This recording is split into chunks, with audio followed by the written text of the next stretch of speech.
Hello everyone. तो एक नए क्वेश्चन के साथ इरोडो के इस सीरीज में अगला क्वेश्चन है 1.89। और इस क्वेश्चन में आ, थोड़ी सी एक हल्की सी गलती है जिसके कारण से ये क्वेश्चन काफ़ी लोगों को कंफ्यूज करता है। लैंग्वेज में गड़बड़ है, बाकी कुछ खास नहीं है। और वो इतनी सी गड़बड़ है कि आप इसको स्मॉल आर ले लें, बस बाकी सब ठीक है। तो क्वेश्चन पढ़ते हैं बच्चों। A cyclist rides along the circumference of a circular horizontal plane of radius small r, the friction coefficient being dependent only on distance small r from the center O of the plane as this much, where k naught is a constant. Find the radius of the circle with the center at the point along which the cyclist can ride with the maximum velocity. What is this velocity? बढ़िया question है बच्चों। Question बढ़िया कैसे है? Question ऐसे है कि भाई एक सर्कल पर घूमना है, और उस सर्कल पर घूमने पर जो रेडियस है बच्चों, वो रेडियस पर फ्रिक्शन कोफिशिएंट डिपेंड कर रहा है। उस रेडियस पर फ्रिक्शन कोफिशिएंट डिपेंड कर रहा है। मतलब अगर ये रेडियस स्मॉल आर है तो यहाँ पर फ्रिक्शन कोफिशिएंट के की value k naught 1 minus small are by capital R होगी। ठीक है। अच्छा, अब क्या हुआ?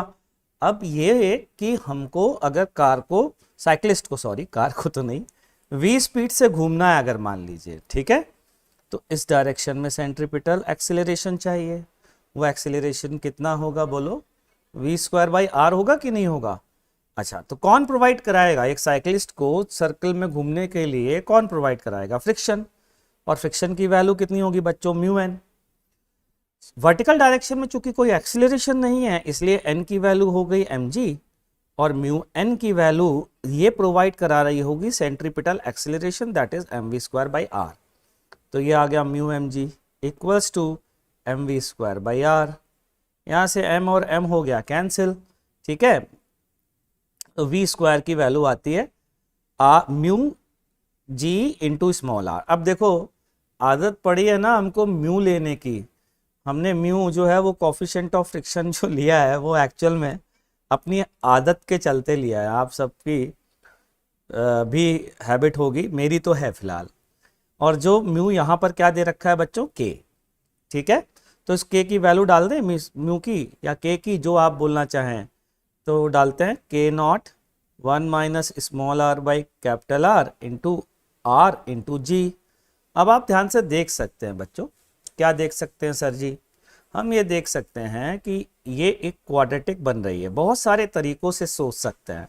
हम ऐसे भी सोच सकते हैं, ध्यान से सुनना, हम ऐसे सोच सकते हैं, एक आर से डिवाइड किया, एक आर से मल्टीप्लाई किया, एक टर्म ये है, एक टर्म ये है, ये दूसरा टर्म है, ये पहला टर्म है। ठीक है, दोनों का अरिथमेटिक मीन कांस्टेंट है, क्योंकि दोनों का समेशन कांस्टेंट है तो अरिथमेटिक मीन भी कांस्टेंट होगा। तो दोनों के ज्योमेट्रिकल मीन की वैल्यू याद करिए कब मैक्सिमम होगी, इसकी मैक्सिमम वैल्यू कब होगी? थोड़ा सा कोशिश करिए याद करने की। जब दोनों आपस में बराबर होंगे, व्हेन 1 इक्वल्स टू 2। तो बराबर कर देते हैं साहब, 1 minus small are by capital R equals to small are by capital R. हो, ये तो आ गया 2r by r equals to 1। That means small r equals to r by 2। इस रेडियस पे अगर घूमेगा तो मैक्सिमम स्पीड से घूमेगा, और वो मैक्सिमम स्पीड बच्चा लोग किसके बराबर होगी? जब दोनों टर्म बराबर होंगे, 1 और 2। और 1 और 2 की वैल्यू में किसी एक की भी निकाल लीजिए, r बाई आर हाफ आ रही कि नहीं आ रही है? ठीक है, तो वहां पर पुट कर देते हैं। तो half into g into are.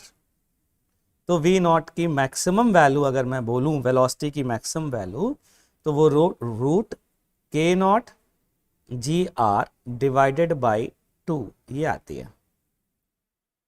किस रेडियस पर आती है? R equals to r by 2 पर। तो उम्मीद, अच्छा, इसको कई तरीकों से कर सकते थे ना, इस चीज को क्वाड्रेटिक बन जाएगी। क्वाड्रेटिक क्या होती है याद करें? A X square plus B X plus C में अगर ए निगेटिव है तो मैक्सिमम वैल्यू याद है ना कहाँ आती है? माइनस बी बाई 2a पर आती है कि नहीं आती है? और एक वो मेथड से भी कर सकते थे, है ना।